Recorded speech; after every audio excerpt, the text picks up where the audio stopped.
আপনারা এখানে আপনি কি বাসে আসছিলেন? কোনখান থেকে আইতে ছিল বাসটা?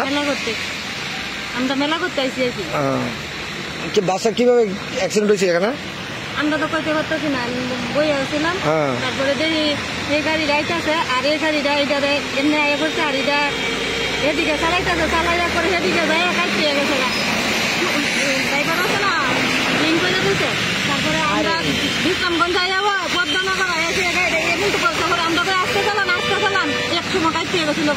তারপরে আবার এদিকে কোন সময় রেখেছে আমরা গাড়ি সবাই বুঝতেছি যে আসতে চালান এমন মেলা করতে কিছুক্ষণের মধ্যে আয়া পড়ছে গাড়িটা ড্রিম করে দিচ্ছে। তো এরপরে এমন করে বুঝতে পারে আমরা তো সব মহিলারা চিল্লাচিল্লি করতেছি। তারপরে কি ড্রাইভার আছে না জানালাটা খুইলা ফিরে লাভ দিয়ে গেছে লুকাই গেছে। এরপরে আর কইতাম পারতাছি না স্যার। কেমন মানুষ আহত হয়েছে নি? অনেক লোক হয়েছে, কারণ নিচে তো গাড়ি দিয়ে হসপিটাল নিচে।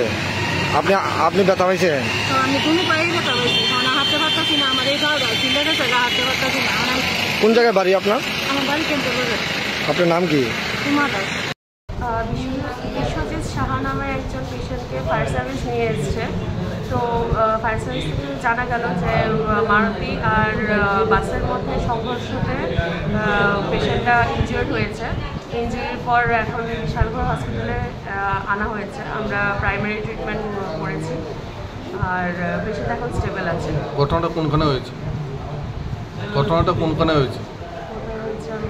2 নম্বর ও 2 নম্বর গেটের সামনে।